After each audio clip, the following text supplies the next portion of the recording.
I have put together a PowerPoint for us to kind of follow along with.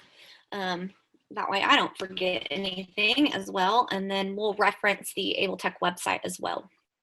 So today we're going to talk about funding first for birth to 3. So your service coordinator and the SoonerStart team members should help the parents identify funding for the determined assistive technology devices. The multidisciplinary team will identify all possible resources to fund the recommended assistive technology. Able Tech has provided a really elaborate, awesome funding guide for financial resources. So we're going to go to that web page right now so I can show you where it's located. So if you go to oklahomaabletech.org, okay, so if you go all the way over to these tabbed areas to resources, your assistive technology funding guide is located here in this section. And this will give you an overview, the table of contents of our funding guide. I'm going to go back to our PowerPoint and we'll kind of hop back and forth and reference the funding guide on Able Tech's website and my PowerPoint. So the funding guide is going to provide you an introduction to what assistive technology is and the definition of Able Tech and what we do. It also has funding strategies, public resources from the public and government, and then you have private resources, non-for-profit private resources, organizations, and foundations. And the way it's set up is, oh, I must have skipped. There we go. The way the funding guide is laid out is the purpose of the resource, contacts, the financial criteria, eligibility, AT services provided and covered, AT devices provided and covered, application process, and pieces of the puzzle. We've really taken out the legwork for our therapists and parents with this pieces of the puzzle. It's going to give you everything that you need in detail, so you don't have to keep kind of playing that cat and mouse game of what you need and what you don't need. So this is a really handy section when you are referencing the funding guide. We also have a public funds by age chart and a private funds by age chart. And I will get into this as we go back to the Able Tech website when I show you how the pages are set up. I really like these charts because it gives you a quick resource and a quick way to look up if pediatrics are covered or who and what is covered under these resources. So I am going to get back on the Able Tech website.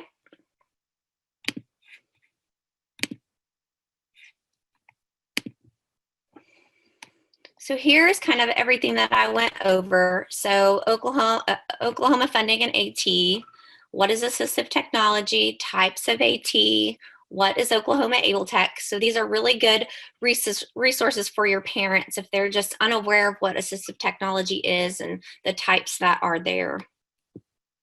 Then you have the funding strategies, the steps and strategies to acquire funding for assistive technology. So it's just a step-by-step direction for everyone, including the appeals process if that is something that you have to go through. And then they list the appeals and advocacy who you can contact in those resources. So then we come down and we get to our public sources of funding. This is your Medicaid, your family support assistance programs, your accessible instructional materials centers, Oklahoma Able Tech. These are just your public awareness of resource funds, kind of your insurances and things like that. Insure Oklahoma, Head Start, SoonerStart should be in there, veterans. So this is a huge list. And then you go back down, or you keep scrolling down to the private sources of funding. And these are your organizations and foundations that will assist you in getting your assistive technology if you cannot find a public source. I find these really handy. One of our favorites is Ability Connections, Oklahoma. So I'm going to click into that. And here is what I was talking about, purpose. So Ability Connections Oklahoma used to be the United Cerebral Palsy of Oklahoma. And they've been serving people with disabilities for more than 50 years. It just kind of tells, about the foundation and how it established and what their mission is. So their mission is to advance the independence, productivity, and full citizenship of people with cerebral palsy and other physical disabilities. And then it goes down. We have a Tulsa contact and we have an Oklahoma City contact. Not all contacts have both, but majority do. Then you go down and it has eligibility. So this is the eligibility and the criteria that you need to be able to qualify. So any Oklahoma with cerebral palsy or other physical disabilities and family members. So that's a really big key right there, and family members. And then if you go down here to AT services provided and covered, through them, you can they can help you maybe locate alternative funding, supporting software, maintenances and repairs for devices, durable medical equipment, loans and grants, information and referral, and advocacy. And then if you scroll a little more down, you go to AT devices provided and covered. So speech communication, computers and related, activities for daily living, wheelchair and mobility aids, environmental adaptations, learning, cognition, and development. The application process, contact Ability Connections Oklahoma office by phone or email for information regarding application processes and financial eligibility criteria. So we have this broken down into each resource for you guys. The purpose, contacts, eligibility, AT services, AT devices provided and covered, application process, and then here's that piece of the puzzle that I was talking about. So this kind of gives you the key pieces of what you need. So Ability Connection Oklahoma provides temporary or permanent loans of durable medical equipment such as wheelchairs, feeding seats, prone standers, strollers, adapted toys, bath seats, etc. And loans are provided without charge regardless of disability.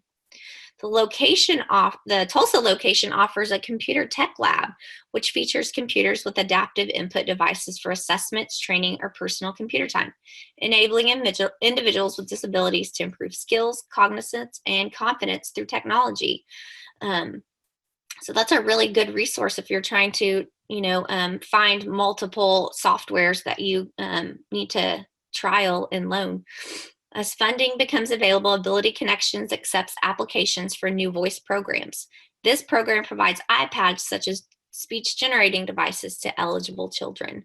So this just gives you the key points of everything that you need for those funding resources. And like I said, they're all set up like that.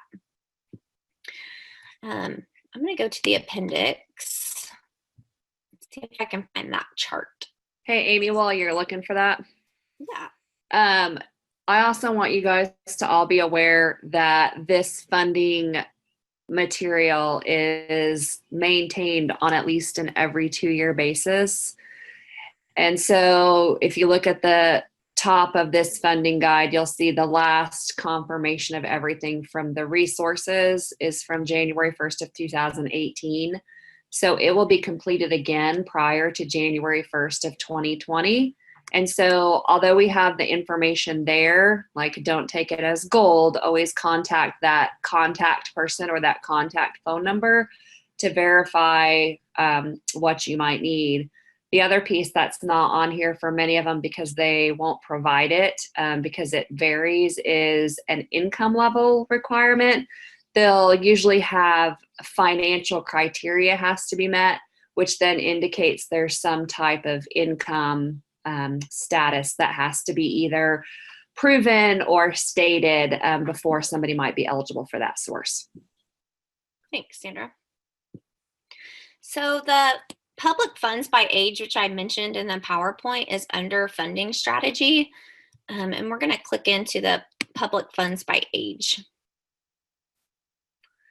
So it has all the different public resources, the ages they serve, and what they cover at the top.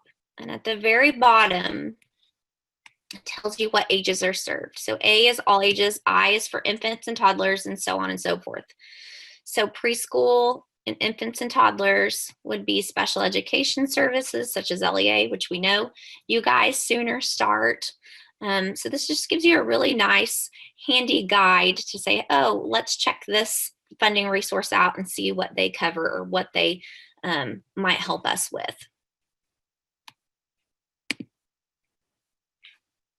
And then the private funds by age is set up just the same. And I just happened upon this a few days ago and I didn't know about it. And so I've copied it and it's in my handy notebook in my backpack so I can use it wherever I go. So it's just the same. Funded, and this was created in 2017, so there might be some changes, but pretty much it's probably the same criteria. So like Limeades for Learning is preschool and school aged. Ability Found is all ages. So there's quite a few in here that are all ages that are eligible. So that makes it nice and easy for you guys just to glance and see, what you need to check out first.